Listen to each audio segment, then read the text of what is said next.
una violència que perpetua i comet l'administració, però també una violència que, encara que la cometin particulars, si l'administració no ha actuat amb diligència deguda per prevenir, per investigar, per sancionar, castigar i reparar,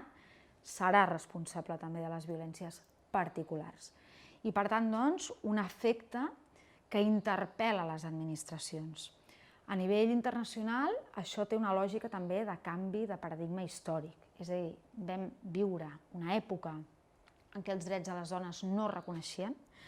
vam viure una altra època en què els drets de les dones abordaven una certa perspectiva de discriminació, de desigualtat.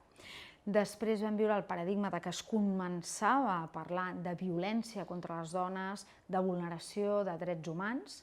Ara estem en una altra època en què s'està percebent i s'està admetent que una dona que està enfrontant violències masclistes se li està usurpant aquesta ciutadania. És una dona que s'està dedicant a enfrontar violència, a recuperar-se i, per tant, no està participant en la societat. No està generant continguts, no està generant discurs, no està participant en eleccions, no està participant en entitats de barri i, a més, també és una violència que posa en dubte la vigència de la norma, la legalitat, el poder efectiu, l'autoritat moral de les administracions que no estan garantint que les dones puguem exercir els nostres drets i visquem en igualtat de condicions. I, per tant, també aquest referent que té a veure amb la qualitat democràtica, té a veure amb la governança, té a veure amb l'estructura i la cohesió social. La violència envers les dones trenca la vigència i la legitimitat de les institucions. I, com deia, doncs, les violències institucionals incorporen aquest terme, aquesta qualitat en la que a partir d'ara tenir uns drets reconeguts no ens serveix ja i, per tant, anem a aterrar tota una sèrie d'obligacions concretes, a dir, administracions, tu en aquest àmbit tens aquesta obligació, tu en aquest àmbit tens aquesta obligació. I quan tinguem aterrades i definides les obligacions, serà quan nosaltres puguem dir el que hauria de ser perquè jo estigui protegida i gaudint dels meus drets hauria de ser això. Tu necessites dur a terme aquesta conducta perquè jo pugui gaudir dels meus drets. I quan tu no la dus a terme, com està suficientment explicada i especificada, jo sé quan no compleixes. I quan tu no compleixes, jo exigeixo responsabilitats. Aquí anem al patró. La violència institucional, un dels conceptes, l'ADN de la violència institucional és el patró, perquè efectivament, davant d'una situació de revictimització, d'un acte concret, en un cas concret, això ja obre la porta a la depuració de responsabilitats, perquè hi ha una dona danyada i, per tant, ella té dret a depurar responsabilitats i demanar reparació. Però, quan nosaltres estem en el paradigma, en el concepte de violència institucional, estem parlant o bé d'una conducta única molt greu, o bé d'una reiteració de conductes de menor entitat que acaben generant aquest efecte acumulat impactant i que afecta a una dona en concret o afecta a una categoria de dones. És a dir, totes aquestes violències que es van perpetuant i aquesta falla que es va reproduint és la violència institucional. I per jo demostrar que allò és violència institucional, demostraré amb proves aquest nivell macro, aquest clima, aquest estat de coses i demostraré que aquest estat de deficiència estructural s'ha concretat en aquest greuge concret d'aquesta dona. I, per tant, tancarem el cercle i aquí podrem definir la violència institucional, un cas concret que s'emmarca en una estructura i en un patró. Sempre la responsabilitat de les administracions, no només en l'àmbit de les violències masclistes, sinó en general quan afecten els drets dels particulars i de les particulars, es vehicula a través de l'acció i es vehicula a través de l'omissió. La diligència deguda és un altre concepte tremendament útil que prové del dret internacional dels drets humans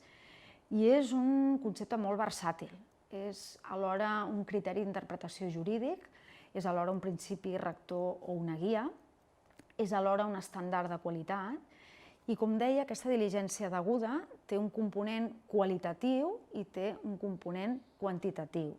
És a dir, suposa poder aterrar una forma d'actuar,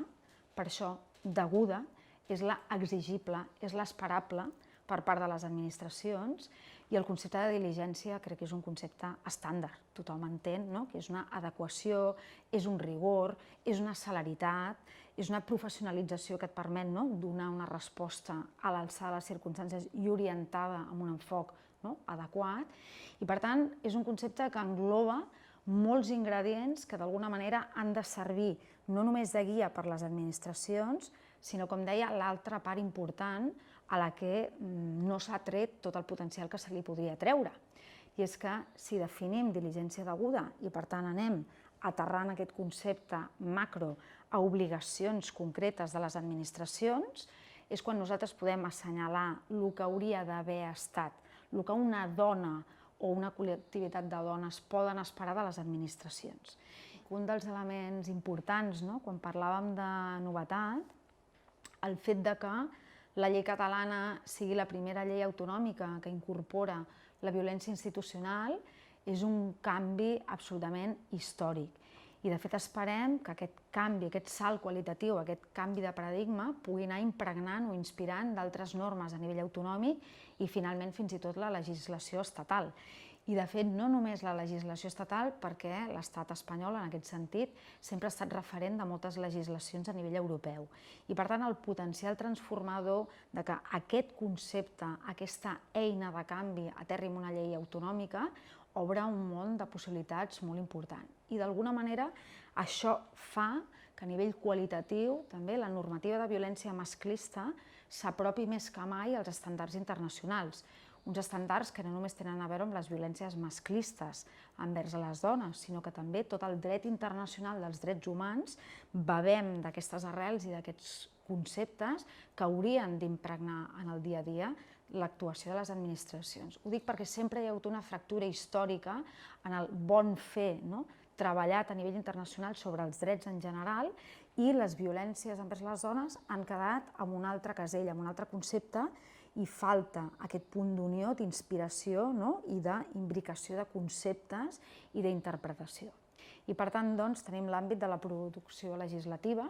tenim l'àmbit de l'aplicació i interpretació del dret. No només interpreten el dret els jutges i jutgesses, el dret s'interpreta cada dia per un departament de la Generalitat, per un tècnic, per una tècnica, i per tant cada dia estem aterrant el previst en el formal en actuacions concretes. I el darrer capítol és el de l'actuació de les administracions públiques, que és al final aquest aterratge, no?, quan una dona pica en una porta, quan aquesta dona aterra aquesta finestreta que és l'administració, en tota una sèrie de situacions a nivell de benestar o de mancances i de necessitats, també a nivell de denúncia de les violències masclistes en general. Aquests són els dos, doncs, grans mecanismes, responsabilitat de l'administració i responsable professional.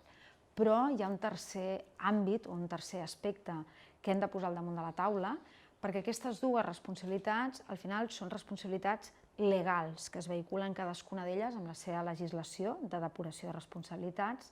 però hi ha un altre àmbit, que és l'àmbit institucional, és l'àmbit polític, és l'àmbit en què les administracions no només poden arribar a sancionar un o una professional o poden arribar a compensar una dona que ha patit violències, inclús anul·lant l'acte, no?, compensant econòmicament, sinó que és el reconeixement polític de que aquella dona tenia aquells drets i de que el sistema ha fallat, sigui on sigui, de tot l'engranatge,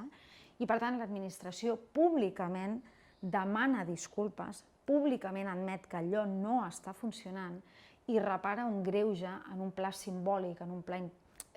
institucional, no només envers aquesta dona que ha presentat aquesta queixa o que és el nucli, no?, la protagonista d'aquesta falla, sinó totes les dones que abans o inclús en aquell moment s'estiguin trobant en aquella mateixa situació. Una altra de les aliades potencials és l'acadèmia. És a dir, nosaltres, les litigants, treballem en casos concrets amb dones que han de tenir recolzament de les seves col·lectives i del seu entorn per afrontar i sostenir els procediments,